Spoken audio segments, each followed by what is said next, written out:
Bom, então, depois de uma pausa aí, vamos retornar, né, com essas notas.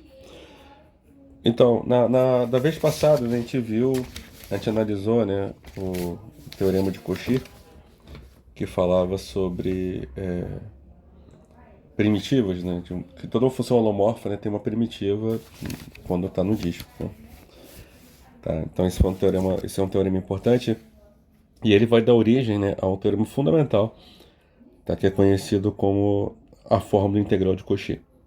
Tá? Essencialmente, muito da teoria, né, vai ser obtido a partir dessa forma. Tá? Então, o teorema é o seguinte, tá? Então, o teorema é... bom, deixa eu só colocar outra cor aqui. Então, o teorema... Então, vamos supor, então, vamos pegar, né? Vamos pegar um aberto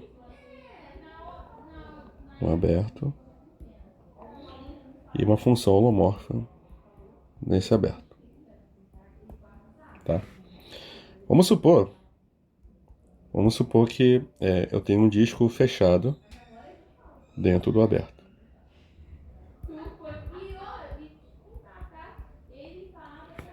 tá?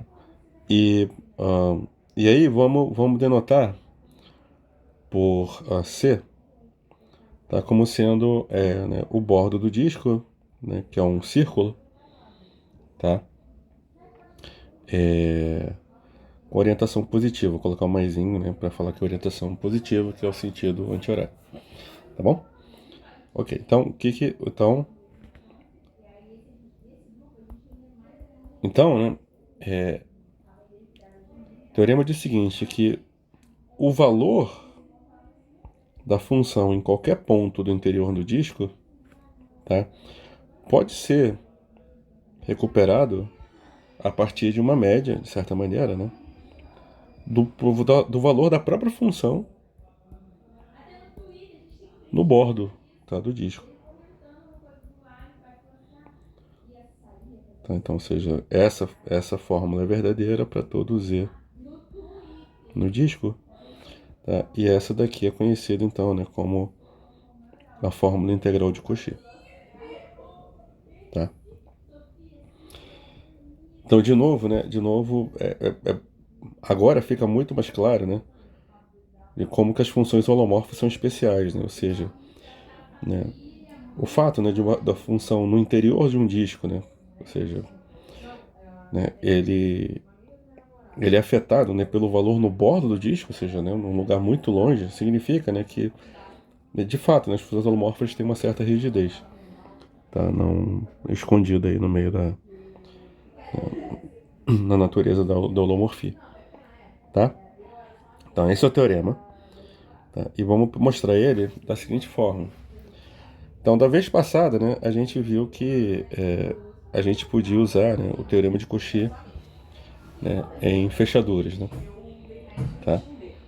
Então, vamos considerar então o seguinte, vamos considerar então uma fechadura, na verdade, não necessariamente uma, vamos considerar o seguinte, né, então, ou seja, vamos considerar a seguinte fechadura, gama, uma fechadura assim. Então, então o disco, né, então lembra, né, o disco, vamos supor que o disco, né, é um disco de centro A e raio R, tá? Então a gente tem aqui, tá? Né, o ponto A, aqui a gente tem raio R, tá? E vamos considerar uma fechadura, né, cujo ser centrada em A e no ponto Z.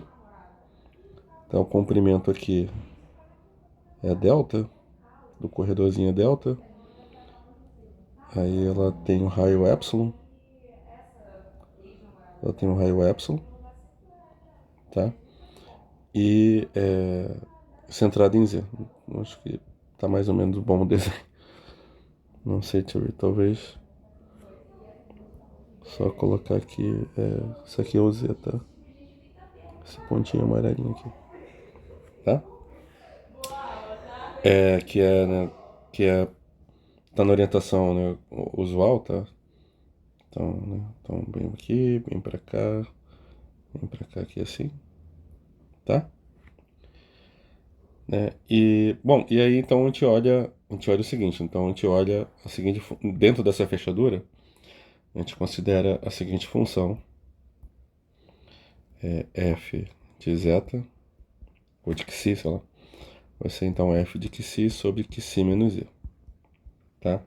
Então essa função, já que o z, né, ela está definida no interior da fechadura, o interior da fechadura, só para ficar assim, tipo, essa partezinha em verdinho, né? Já que o z está do lado de fora, então essa função aqui é holomorfa, tá? Se é em xi diferente de z, né? Tá? E aí então, pelo teorema de Cauchy, né? Então por Cauchy, ela tem primitiva, o que implica então, né, que a integral sobre essa fechadura, né? Vamos dar um parâmetro, então vamos chamar então essa fechadura de delta epsilon, tá? Delta é o tamanho do corredor e epsilon é o tamanho do círculo em z, tá? Então essa fechadura aqui, essa função f grande, né, tem integral zero, certo? E aí como a gente viu, né, quando a gente manda o delta para zero, né, as integrais aqui, ó, essas integrais aqui, ó, né, elas se cancelam e ficam só as integrais sobre os círculos, né, o grandão e o pequenininho, tá? Então, se eu faço delta ir para zero, tá? Então eu tenho o seguinte, né, eu tenho então, né, o círculo C em Z, né? E eu tenho um círculozinho, opa, em Z não, desculpa, em A, eu chamei isso aqui de A. E eu tenho um círculozinho em Z de raio epsilon, vamos chamar isso aqui de C epsilon, né? Só que com orientação ao contrário, certo? Portanto, quando eu mando delta para zero, né, então eu tenho que a integral, né, da função f grande sobre c mais a integral sobre c epsilon é zero, certo? Ok. O que acontece, né? Bom, o que acontece é que eu posso escrever esse meu f de zeta, né, lembra, né? Ele é fzinho de zeta menos z, eu posso somar e subtrair f de z. Ou seja, então isso aqui vai ser... isso aqui então é fzinho de zeta menos f de z sobre zeta menos z mais f de z sobre zeta menos i, certo? O ponto é o seguinte, o ponto é que essa expressão aqui, a primeira, ela é limitada pela holomorfia, né? Porque o limite existe, né? Certo? Então, uma vez que ela é limitada, né? Então a gente pode usar, né? A gente pode usar aquela nossa estimativa, né?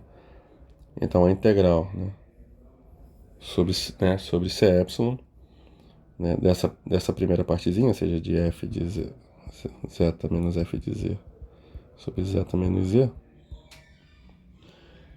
dz, né? Então isso aqui, né? Então isso aqui em módulo é estimado por m, onde o m é a limitação, né, dessa função, certo? Vezes, né, o comprimento do círculo de raio epsilon, que vai para zero, né, quando o epsilon vai para zero, certo? Então esse é o primeiro termo, né, no círculozinho pequeno, né, ele vai para zero.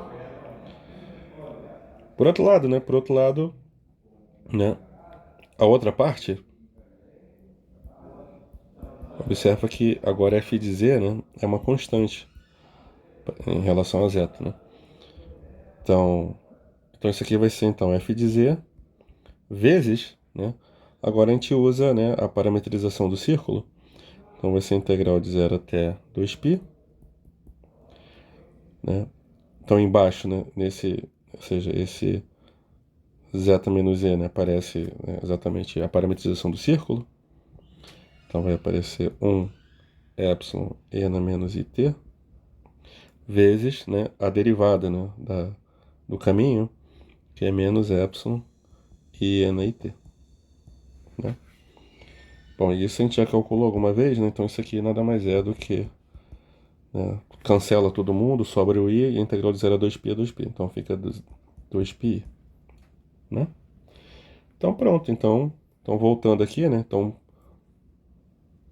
voltando à conclusão do teorema de Cauchy, o que a gente tem, né, é que então 0 é igual à integral no círculo grandão, né, dessa função, menos, lembra, né, porque ali estava o círculo pequeno, né, lembra? O círculo pequeno aqui estava com orientação contrária, então fica menos, né, 2πi f de z, e aí simplesmente se você então passar para o outro lado, dividir por 1 sobre 2π, você tem então a fórmula integral de Cauchy. Tá? Então isso termina a prova. E simplesmente uma observação é que, bom, não precisava ser um disco, né? Poderia, por exemplo,